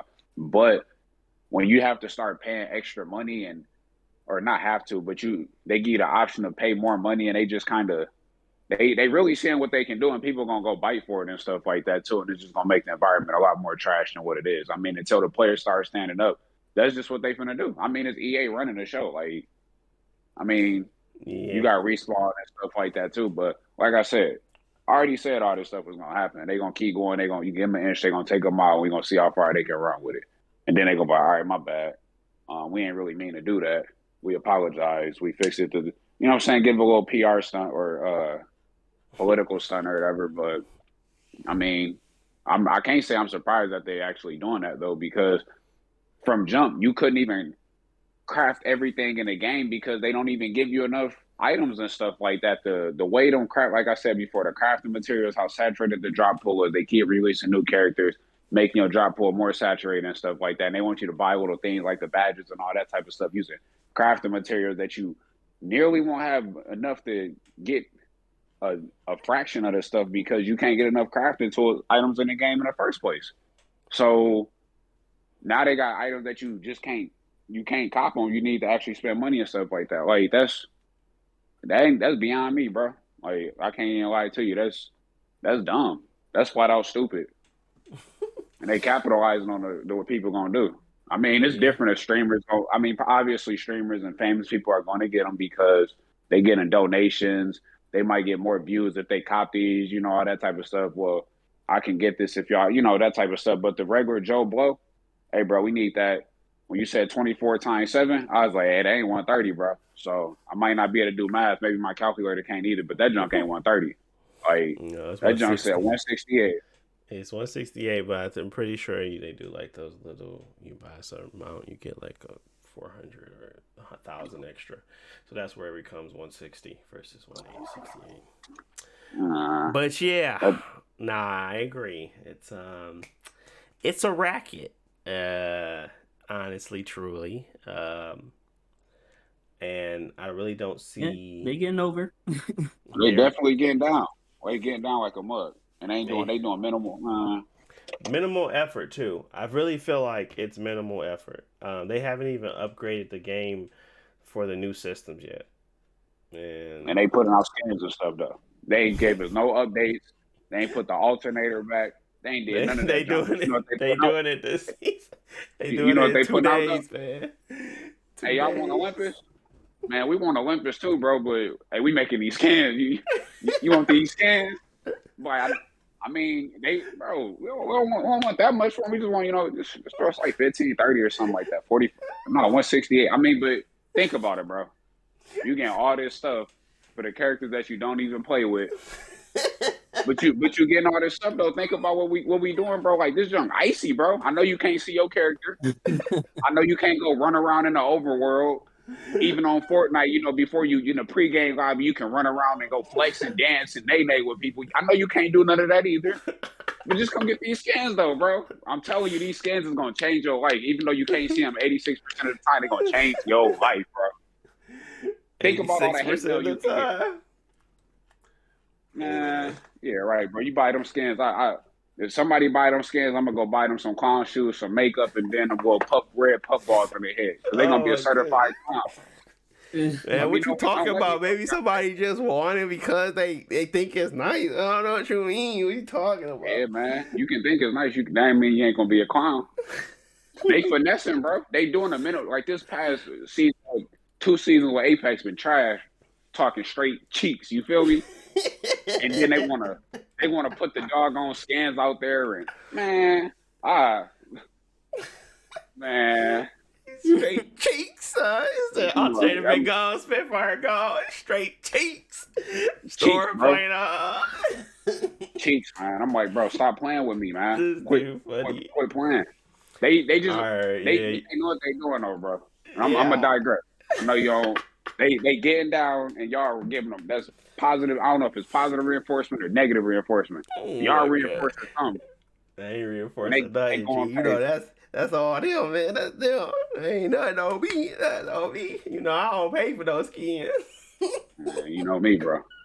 Deontay, no skin, shorty. No skin, shouty, man. You know me. Y'all know me. $100 on Trust skins and me. stuff. I don't do this Shut stuff. that server down. He said, I did not do this stuff. I'm telling you, that's not me. I didn't do this stuff. That's stupid. Come on, guys. Use your common sense. Why would I do that?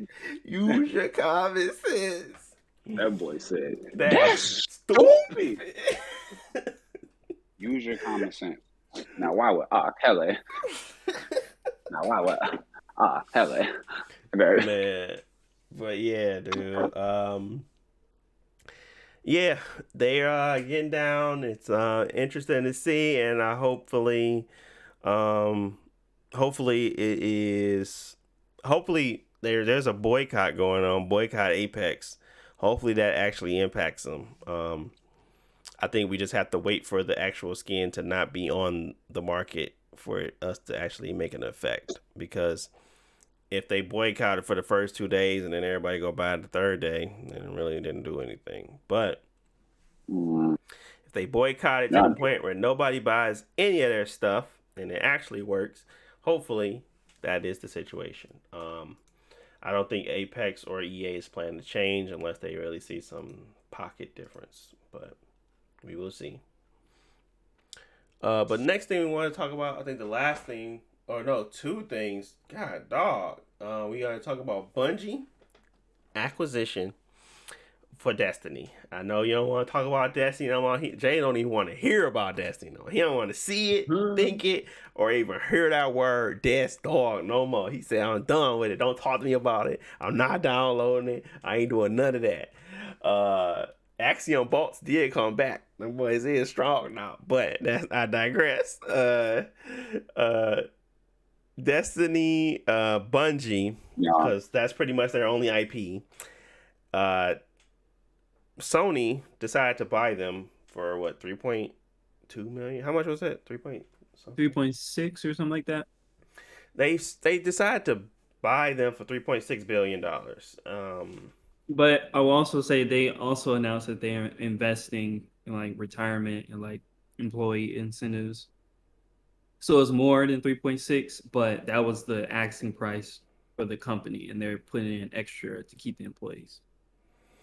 Oh, okay. So even more money. Gotcha. So yeah, They bought Like I Destiny. think an extra billion, in like employee incentives, for like Jeez. retention. Gotcha. So yeah, they did a lot. Sony is not a it's not a big company when it comes to first person shooters. So it makes sense to go out and buy a first person Oh, shooter. definitely not. Uh so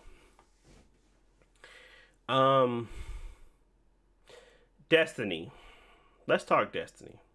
Let's talk Bungie. Bungie literally has one game to their name right now. And that is Destiny. Bungie is a well renowned first person shooter company. They made Halo, for God's sake. Everybody knows this. They revolutionized the franchise of first person shooter. They did it again with Destiny for a little bit. Yeah.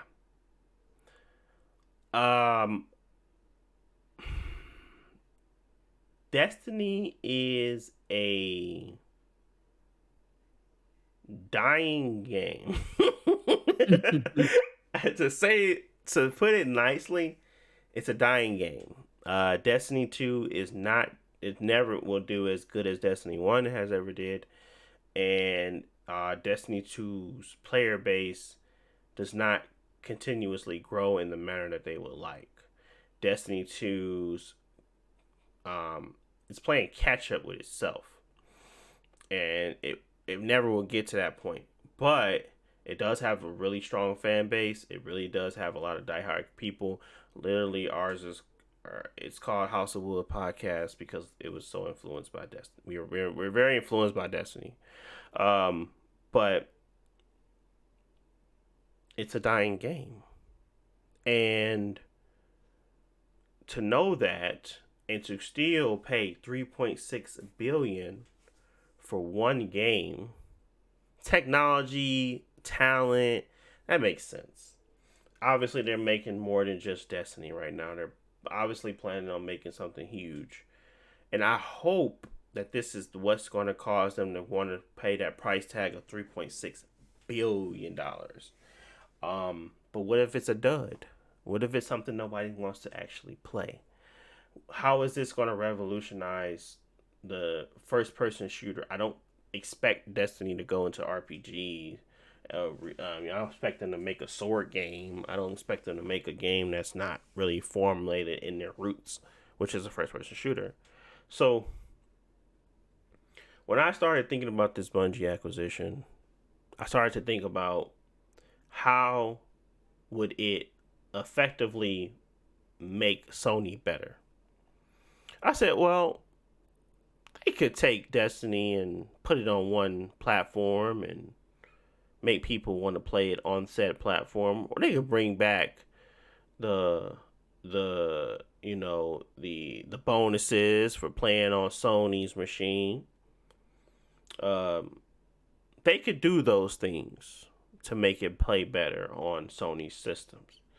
Bring in features that could be Sony exclusives. They could create the next game and that be a Sony exclusive. But then Bungie came out and basically refuted every last thing I thought. They said, no, this game ain't getting no separate content. No, this game is going to stay across multi-plat. No, our next game will not be on. It will be multi-platform. It will not just be on Sony. So I said, well, dang, what the heck did y'all spend $3.6 billion for? Technology? I said, Bungie was the first game I ever played where their systems, theoretically, online, did not need that much help. All it needed to do was fix their cumbersome mechanics. It was never about how we could never log in, get online, play the game, connect with people, talk to people, really load up. There were small hiccups, but this game truly made the online experience vastly easier than most other games. But I was like, that technology has been created and built in other places now where it's not that meaningful. But then I got to thinking about every other game I play. And I used to think about how many hours I put into Destiny and how much autosave and the ability to stay online and create this experience that you're always online and it didn't feel like a drag to play. And I said, how did they do that? And I said, it had to be talent. It just has to be, a talented team. So it kind of makes sense that they're paying $1 billion to keep the team. It makes sense that they don't want that team to be left. It makes sense that they're actually, the cheapest Call of Duty you could find. Like literally, they're the equivalent. And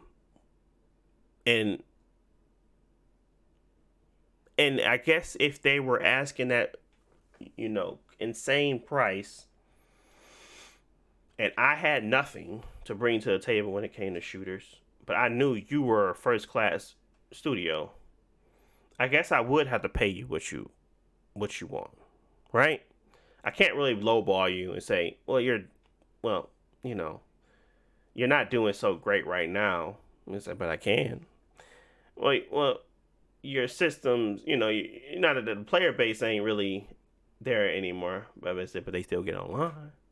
I just felt like there was too much talent, experience, and actually functioning things for them to discredit them. Because Bungie literally took Destiny 2 and made it cross-platform. It made it cross-save. They made it, and it did it in a way where it didn't really effectively stop anything. This game is constantly online. It is constantly having servers. It's constantly had these servers going up. It's like they have made the online. They just kind of set the bar, really, for me when it came to online games. I just feel like every time I thought about a game and how trash it was to log in or to get online, I'd be like, man, this stuff would never happen in Destiny. Like, most of the time, you would get like some errors, but really to be down for like days on end or even for long periods of hours, or to when you first initially launch something to not have a queue or ability to get on the game at all. There's no wait progress. It's just literally the game is broken for a period of time until people stop trying to log in. That's just not the case when it comes to Destiny, and it's a huge game. I'm talking about so many instances of where you have to jump into. I just have to commend them on talent, right? Doesn't mean that they have great writers. Doesn't mean that they have the greatest game or IP at this point.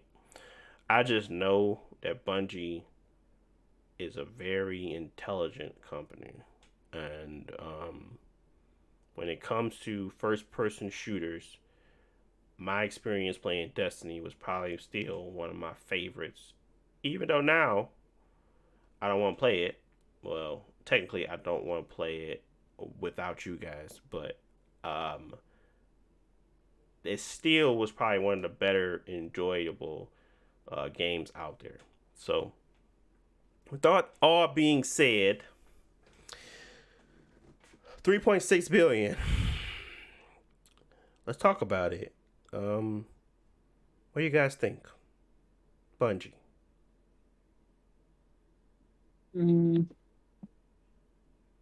I don't know. With like Bungie being a big name, and them having like a big, mostly successful franchise like Destiny, I think that it's a good investment for Sony because they don't have, like I said, they don't have first person studios, and like one of their better studios as far as technology didn't make good first person games like Guerrilla Nope. Games. Like it was a surprise that Horizon actually came out that good because they always had good technology, but the games was just garbage. So Exactly. having Bungie on their side is good because Xbox is kind of cornering the market on a lot of genres. Like pretty much any first person RPG is like Xbox, you know. So Yep. and those are popular, like Skyrim and Fallout and all that stuff. So if Sony doesn't play ball too, they're gonna lose out on all the best developers for like other genres. But they got a good one on their corner with Bungie. They're one of the best in the industry for FPS. I don't know. I still feel like that price was too much. I will say it's too much for Bungie right now. But like you said, I think they were willing to let pay it as like potential. Yeah, Um, pay it they just forward oh, type of but situation. yeah, Bungie, you got good credit history, so we gonna let you get this loan. But we can see you on some hard times right now. We gonna look out for you. Exactly.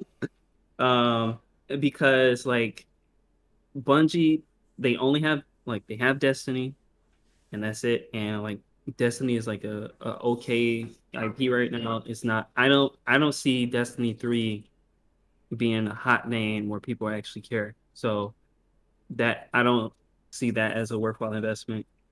No. Their new IP could be anything. It might suck. It might be really good. Who knows? Because it's not out yet. Nobody's even seen it. And then three, they don't even own any of their own other IPs that they made with like Xbox. They don't own Halo. They don't own Oni or any of the other games they made. They own like Marathon, which is like a super old PC game, but nobody's interested in that. So it literally the only thing they have is like experience and knowledge in technology that gets them worthwhile.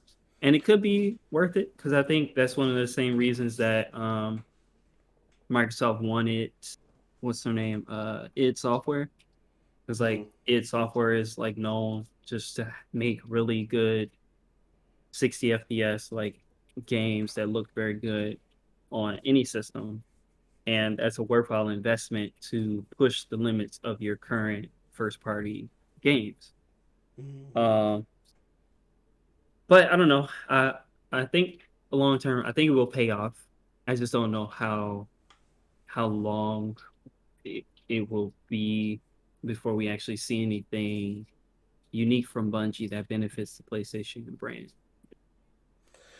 I agree. I think this is a long play. I think this is a whole play. Like they're really in a hole right now. Like that, but Bungie does not generate as much as they just paid them, and they don't. They're not going to generate that over the next 10 years. It's probably going to be like 15, 20 years before they get their money back. That is a long play, for my opinion. I just don't see that occurring. I don't see them making $1 billion in the next year. I don't see them generating like their earnings before interest, tax, depreciation, and assets. It's just not gonna be there. It's not like they're not making that much money. You know what I'm saying? They're not doing it. I just wonder, like I could see Bethesda with some one-off games doing that, creating some stuff for Microsoft, putting stuff in Game Pass, boosting their thing. Yes, I could see them in the next 10 to 15 years actually making that money back that they spent on Bethesda. Activision, probably based off of Call of Duty and actually keeping that churning. If they don't actually do that, then they're definitely not going to be, capitalizing on actually getting their money back. All they want is that the creative. And now they have to do a bunch of cleanup work at a company that's tearing down. So Activision, it was a hard one to swallow as well, but I understand what you're doing there. You're cornering the market for all FPS shooters, and then I can understand Sony's feeling pressure, but also knowing if they buy into this company now, because there's no way Bungie is worth half of Bethesda. There's just no way at all. It's not. In my Yeah. eyes, no. No, it's Because just they come not. out with like at least 3 games a year where Yeah, Bungie, has one game and they sell yeah, you on $40 expansions. Like, no, it's just not the same money wise. There's not the same return on investment. It makes Bethesda look like they sold they sell short. That's what it looks like, but it's just not the yeah, case. Sony just overpaid. I I I can't put a price on talent because really, if you're worth the bill, at the end of the day, you deserve that. You deserve that amount of money. If people find your talents and your content worthy of that amount of money, then you're worth that amount of money. It's nothing that can be debated there. If people find it that way, then that's what it is. That is the point. So my thought around that whole Bungie situation is the same. Is basically the talent, the history, the IP, and the continued success of them being able to successfully put out great games, is what they're going to continue to do. So I see that history coming into a factor. I can see the talent acquisition and being able to retain that talent is what they want to do, so that they can continue to make great first person shooters and get into that space where they now have something on live games. They have something that they can actually showcase as a company that's done live games at the tippity top, at the best height, really functioning or truly live functioning game. That is what they're yeah. looking to 'Cause do. So everybody, we can't say like you said. There have been like 10, 15 other games that have tried to do what Destiny, and like almost all of them have failed to even like get started, like Anthem yeah. and everything. So, Bungie, with that experience, it is a worthwhile investment. Hmm. If they can replicate that, just for like anything else for Sony. Yeah, that's what I was saying. That they bought it for the talent, not for what they have right now. I think it's just more so. When you said that bonus, I was like, oh, that makes my point even better, because literally, that makes sense. Like, stay, please, don't leave. They sold out, but look, we gonna give you more money. So it's kind of like they said, oh, we want our independence. They got away from Activision crazy sales, and then they was like, okay, let me go sell myself to them though. But but they had to like, how do we get this to go over well? More money. Mhm. So better incentives. So that makes sense.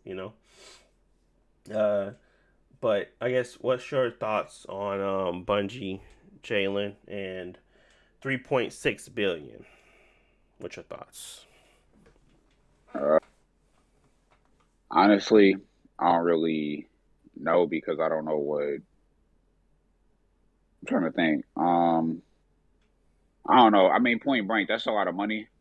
Uh, I just can't like quantify that or know what type of stuff that like really goes on within like the video game market, buying out, companies and what I'm saying, how much rights that they have and all those sorts of things. But flat out that's a lot of money or whatever. Um I will say I feel like I guess it's worth an investment. Still a lot of money, but I feel like Bungie got like a pretty good track record. Granted, they'll put that many games out. Um but everything that they have been putting out has been like well received. And then like people know what it is and stuff like that. So I mean Halo, I mean y'all playing Halo and stuff right now, but it's not the same Bungie or whatever. But I mean, it's like well received. Like I think they do an excellent job at like building the universe. Um and I feel like they don't miss. I mean, I know Destiny missed and stuff like that, kinda, but at the same time, it didn't. Like that, like you said, all the stuff that they did, the experience that they put out and stuff. I think they did a pretty good job at that. I think it was the maintenance piece of it that like where it really fell short. But I know a lot of that had something to do with Activision and when they finally broke free. And then when was that? Like at the end of 2018 or whatever. It was Yeah. already too late. I'm like, I've been dealing with y'all since end of 2014 and stuff playing Destiny 1, and y'all fell short in some areas and stuff like that. But the core of the game was good. Like the gunplay in that, like Crucible is always gonna be like one of my favorite multiplayers and stuff like that. But it's just like the maintenance piece of the game and the cumbersome UI and just different things like that. They could have did better and the storytelling piece. But I mean, that's neither here or there. Basically, what I'm getting at is I feel like they got a pretty good track record at the end of the day. So I think it's a decent investment. I think it's just a lot of money and stuff like that. But I don't know what they're looking to get out of it. I mean, I literally think Bungie is like, if I have faith in a company to put out something that's going to be like real decent and stuff like that, it's going to be Bungie. It's not going to be Bethesda because like I don't like that game. I ain't gonna lie to you. Like, No, that's they understandable. like their games just look all their games look trash. Like I don't know, they can't make good graphics and they keep putting out Skyrim. I'm like, all right, like we get it, and the graphics still trash, but Yeah, yeah. they it just don't like it's not a full blown experience. Like his things don't look No, good. All their the partner it's just companies definitely have surpassed Bethesda in my eyes where it comes to like actually a fun game I enjoy to play. Like, don't get me wrong, like those are big names like Skyrim, Fallout. Those are big games, but I would much rather be. I'm more interested in Tango's. Like at the game Tango GameWorks. They're making Ghostwire. I'm more interested in Arcane Studios, which they are making that they made Deathloop and they're going to be making I can't remember the name now, but it's another game that's coming out. I'm more interested in their side companies games. Like I'll play Doom. I just don't like all the gore. I don't know what's wrong with me. I'm fine with gore elsewhere, but for some reason when I play Doom, I just feel like, bro, this is a lie. I just don't. I just don't. I get turned off by it. I don't know, but it's not like it's like more gory than any other game I've ever played. It's just more like I don't know, something weird about Doom with me. But anyways, those yeah. games are worth more in my eyes because it gives them the ability to kind of to play off of that and continue to grow those companies or grow those studios into better studios. Um, and I think that once Ghostwire got that check coming in, Tango, they started making that game look a little bit better. I was like, hold on, that Microsoft check last kind. I said that game was looking a little ashy when I first saw it. That game 2 weeks ago, that might looked a little nice, but I don't know. Whatever the case is, I just feel like having the conglomerate that is Microsoft behind you to make good games, I think it's just always going to be a better situation. But you are absolutely correct. Bethesda has been weakened in my eyes. Bethesda itself, not the companies around it, but Bethesda itself has been weakened because they make games that I feel like Todd Howard just don't care. So I'm skeptical of Starfield. I hope it's good though. But continue. No, I mean that's pretty much it. I only brought up Bethesda because like y'all had mentioned something about that or whatever. But like I said, basically what I was getting at is that from Bungie's track record, I as a consumer have more faith in Bungie than I do like a lot of other companies just based off of what they had, based on their track record. I mean, they only shot 4 or 5 field goals and stuff like that, but they hit all 4 or 5 field goals versus some companies they 50% from the field or things like that. So, but they got more, they took more shots or whatever. They might be like 10 for 20 or something. But I mean, I think it's a long term investment, like you guys said, a long play. Because I don't see Bungie being worth that right now, especially the way Destiny 2 is. I ain't even got that downloaded, so. And their free to play version didn't really help. I think it helped the player base, but honestly, if anybody's playing on New Light, they're not getting the Destiny experience regardless. It's not like it's a good experience. So yeah, Destiny is an interesting game, and that is what they pay for right now. That and the talent. So we'll see what come out of it. Hopefully something great. Last thing I want to talk about, I think I'm gonna make it quick though, is Dying Light 2. Early impressions. I'm enjoying it. I'm having fun. The story is okay. It's decent. I'm following along and I'm having a good time. There's a lot of flack online about Dying Light 2 not being a good game, not being run optimized properly, not having the best loop. Not it's just seems like they're a lot of people are constantly saying it's a downgrade from the previous version. I just think people are used to starting Dying Light off with a lot of their abilities. I don't know. Whatever the case may be, as of now, I'm enjoying the heck out of it. I don't think there's a bad game. I think Dying Light is exactly what it needs to be right now. A fun game to run around, kill zombies, do missions, survive the night, parkour around the place, and just have some fun, man. I think people are. I don't know. I don't know what they were expecting. I think that they definitely did a great job with the world and how it's kind of designed. Um, I don't know if people are just mad that it's not 1440p or 4K. Like, yeah, I honestly truly think people would be happier if it was 4K 30. Um, but I don't know. I thought we all preferred 60 frames per second. Maybe I'm the only one. Maybe I'm the only one that actually prefers 60 frames per second now. Like, I could care less if the resolution is like 1080p. It can't go lower than 1080p, but if it's 1080p 60, I'm fine.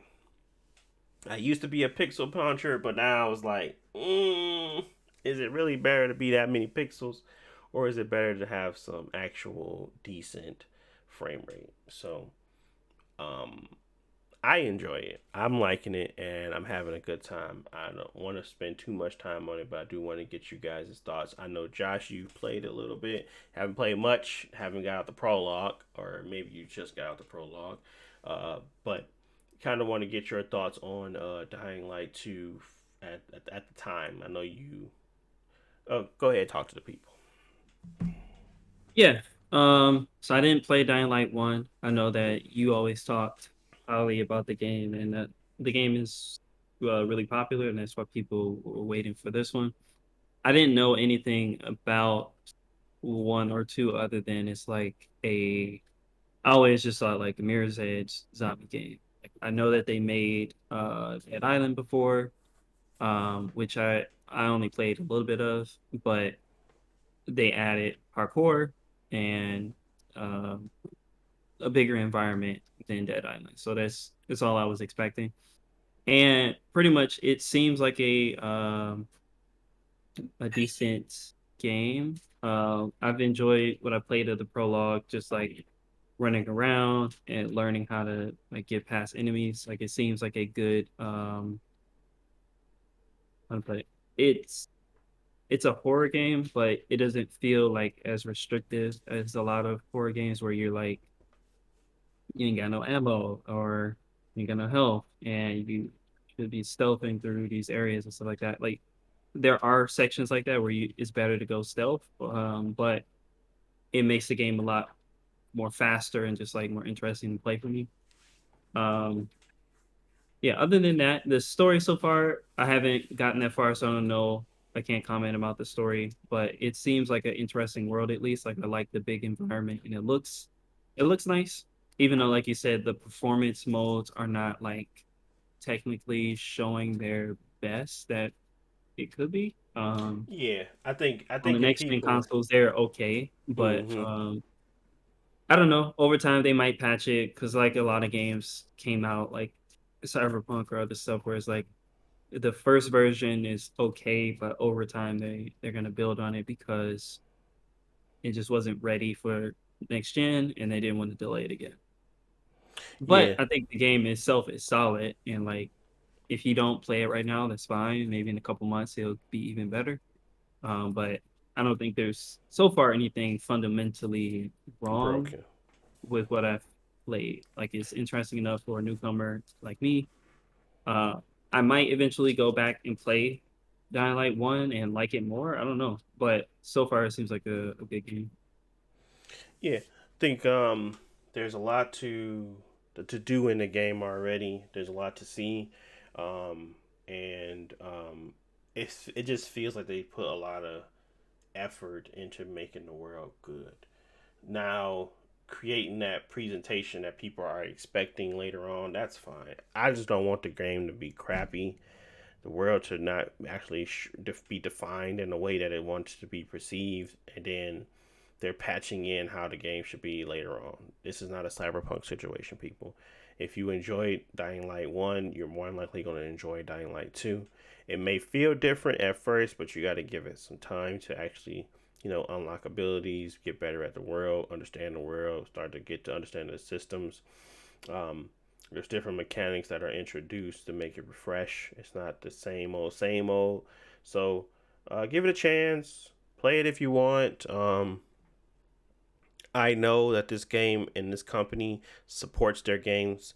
Like, they're still putting out updates for Dying Light last year. Like, that is how long they support their games. They already committed to having 5 years of supporting this one. There is no reason to doubt these individuals as of now because they have a proven track record for what they did with Dying Light. And overall, I'm just looking to get back into it, play some more, and have a good time. So that's pretty much all I have for Dying Light. I know we got the co-op coming up. We're going to hopefully play some of that tonight because finally got Josh on through the prologue so we can join up. But anything else y'all want to talk about or state before we get up out of here? I know, Jalen, you don't really have much on Dying Light, so anything you I only seen my friend play it. So, and I was just talking to him about the first one, and then I was watching him play the second one today. But yeah, y'all know me. He says, y'all know me. Yeah. Yeah, we got it. We got the memo. Edge, man. You said what? He was trying to tell me to get it, but I was like, bro, I'm over zombies, man. Like, zombies was played out back after the 360 era, so I'm not gonna play it. I ain't even finna lie to you, bro. I'm not gonna play this. It was like Mirror's Edge, which is cool. He was playing on the PS4 though, so the graphics and stuff, you know what I'm saying? I don't know how it looked. I don't know, compared to that versus like next gen and stuff like that, but it wasn't. I don't know, man. All I can say is y'all know me. It was looking scratchy on there.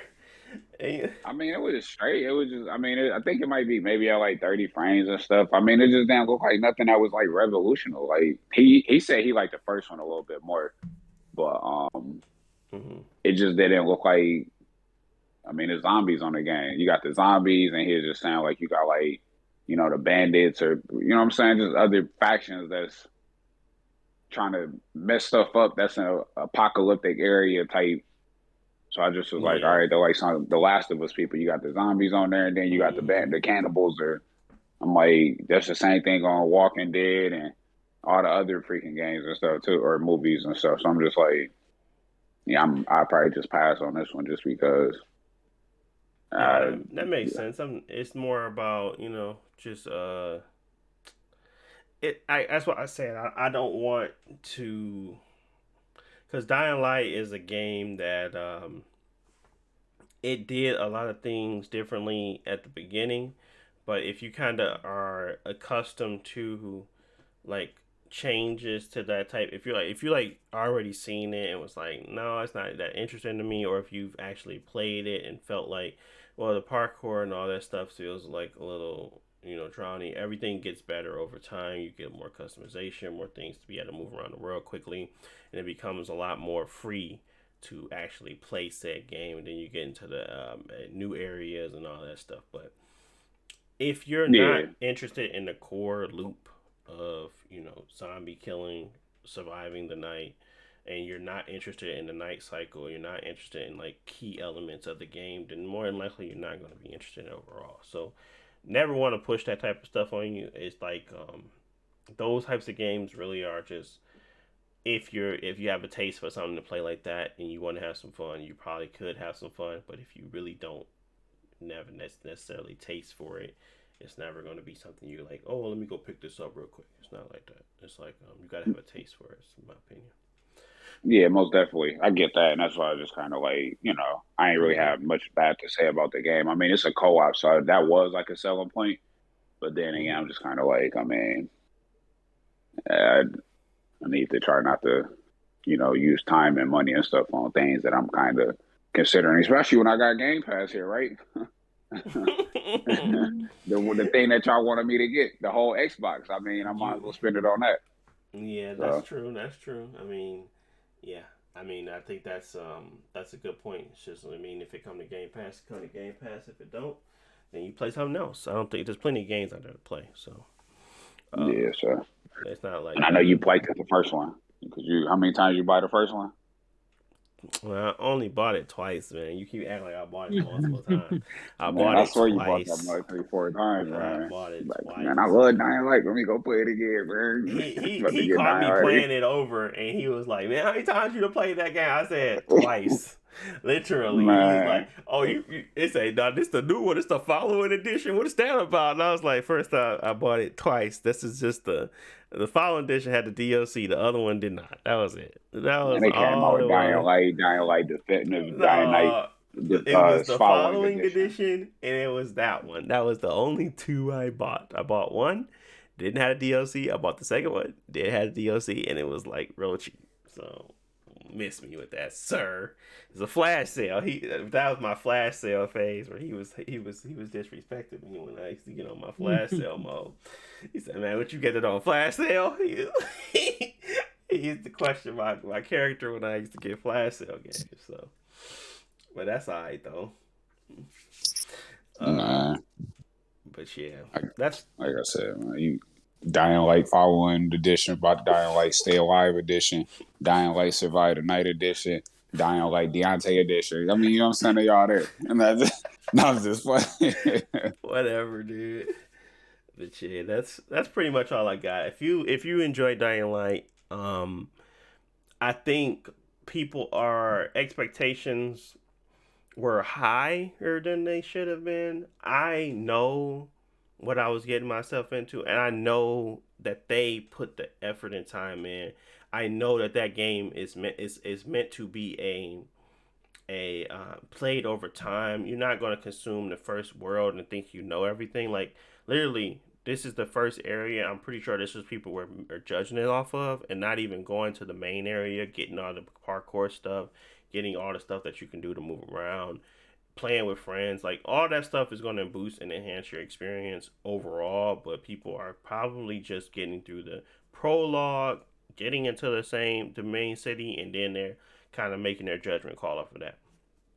Everything I played, set piece wise, all seems big budget. This is a small company.